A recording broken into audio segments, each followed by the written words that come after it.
history should beget wisdom, and wisdom should put time in its appropriate place. And the old man always used to say to me, for whatever reason, don't get ahead of yourself. You know, you walk around a place like this, you feel time.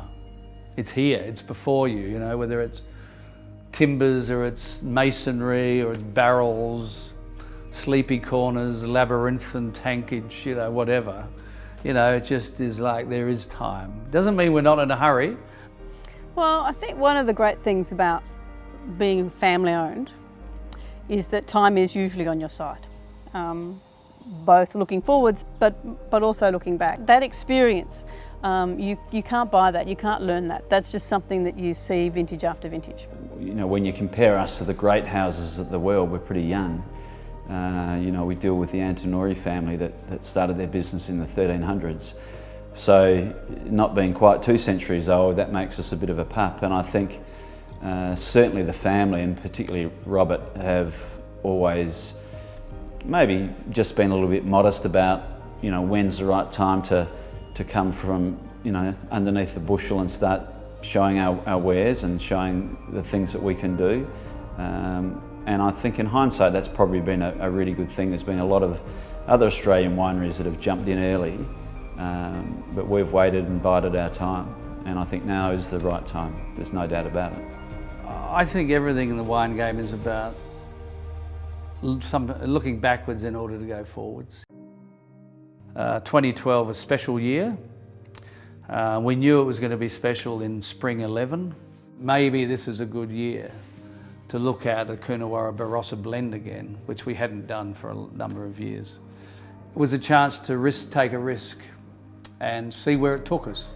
If you go back pre the 80s, we were talking about wines more about their structure and about the style of the wine. And so in many cases we talked about wines being claret. So we had, you know, the Galway vintage clarets for decades. And then in 1962, that wine morphed into the signature claret. And it was the signature claret for a number of years.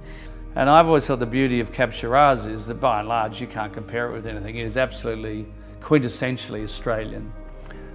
Blending them is a difficult art.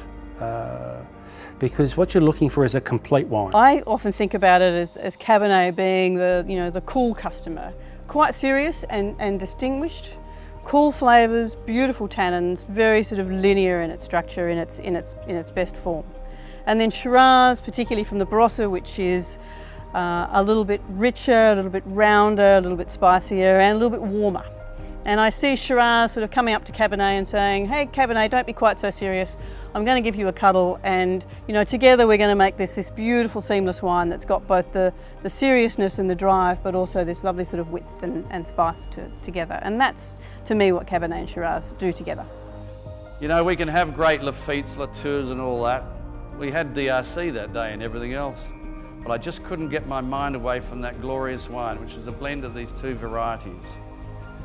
Australian wine, when it's authentic and plays to its strengths, when the way it satisfies you seems as seamless as a perfectly executed cover drive, it's one hell of a mousetrap in anyone's language. Isn't that a great quote? Here it is, the rebirth of that multi-region Australian blend in the Caley. It was one of those vintages that you just knew you had something extra special. Caley is about absolutely pristine elegance and refinement, and the palate is seamless.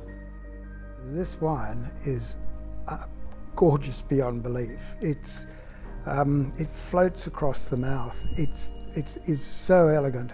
It's effortless, and I am seriously blown away. And then we had, of course, Ferrari, who had delved into our archive and really got excited by a story I knew a fair bit about, but not in the depth that she detailed to me. Fred was truly our Indiana Jones horticulturalist. Put in your mind's eye that this guy is 26 from a village of 200 people, getting on a steamer and going out to the world that he's never seen before. This is the wine that matches, you know, his own story. You know, the two sort of came together. His journey, our journey, and this landing spot, this moment in time that we we'll find ourselves when it's released. He wasn't a chest-beating boaster, he was just a very methodical, grounded individual who was incredibly curious and talented, I think.